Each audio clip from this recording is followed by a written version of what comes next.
Hello friends, আমি অচিন্ত। আমি চলে এসেছিলাম ইউটিউব চ্যানেল টু সাইড কিচেনে। আমার সাথে নতুন রেসিপি শেয়ার করবো। সেটা হচ্ছে নিরামিষ পুঁই শাকের রেসিপি বানিয়ে দেখাবো। সেটা বানাতে কী কী উপকরণ লাগে আসুন দেখাই। তার আগে একটা বলছি, আমার জন্য রেসিপিটা সারা আছে। আমার যদি ভালো লেগে থাকে অবশ্যই লাইক কমেন্ট ও শেয়ার করবেন, বিশেষ করে শেয়ার করবেন। যদি আমার চ্যানেল নতুন হয়ে থাকেন তাহলে প্লিজ সাবস্ক্রাইব করে দেবেন, নিচে বেল নোটিফিকেশনটা অল করে দেবেন যাতে আমার ভিডিও আমার কাছে আগে পৌঁছে।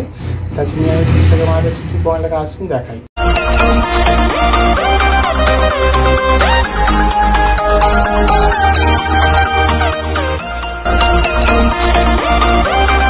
নিরামিষ পুঁই শাকের রেসিপি বানাতে কী কী উপকরণ লাগে আসুন দেখিয়ে দিই। তার আগে একটা কথা বলে দিই, ভিডিওটা প্রথম থেকে শেষ অবধি দেখার অনুরোধ রইল। তাহলে জন্য রেসিপিটা শুরু করি। এখানে আমি কিছুটা পরিমাণ পুঁই শাক কেটে ভালো করে ধুয়ে নিয়েছি। তার জন্য রেসিপিটা শুরু করি। গ্যাসটা তেলে পাওয়াটা বসিয়ে দিয়েছি, কড়াইয়ের মধ্যে তেলও দিয়ে দিয়েছি। এর মধ্যে আমি এবার দিয়ে দেবো 2-4টি পাঁচফোড়ন, 2-4টি কাঁচা লঙ্কা, টমেটো কুচি ভালো করে ভেজে নেব। এর মধ্যে আমি কেটে রাখা আলু, বেগুন আর কুমড়োটা দিয়ে দেবো, লবণ দিয়ে দেবো, ভালো করে নেড়ে দেবো। হালকা কাটা দিয়ে ভাজতে নেবো, একটু হালকা ভেজে নেবো। দেখুন ভেজে নিয়েছি। এবং কেটে রাখা পুঁই শাকটা দিয়ে দেবো।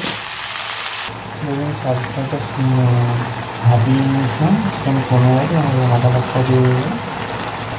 আদা বাটা দিয়েছি নিয়েছে ভালো করে ভেজে নেবো, কষে নেবো। দেখুন আমি আদাটা ভালো করে ভেজে নিয়েছি। মধ্যে হলুদ দিয়ে, লঙ্কা দিয়ে, জিরে দিয়ে, ধনে দিয়ে ভালো করে কষিয়ে নেবো। একটু জল দিয়ে দেবো, লবণ দিয়ে দেবো, জল দিয়ে দিয়েছি। এবার আমি এটা ঢাকনা দিয়ে ভালো করে সেদ্ধ করবো, জলটা মেরে নেবো। দেখুন আমার নিরামিষ পুঁই শাকের রেসিপিটা হয়ে গেছে, তাই নামিয়ে নেব। দেখুন আমার নিরামিষ পুঁই শাকের রেসিপিটা রেডি হয়ে গেছে। এই রেসিপিটা যদি আপনাদের ভালো লেগে থাকে অবশ্যই লাইক কমেন্ট ও শেয়ার করবেন, বেশি বেশি করে শেয়ার করবেন।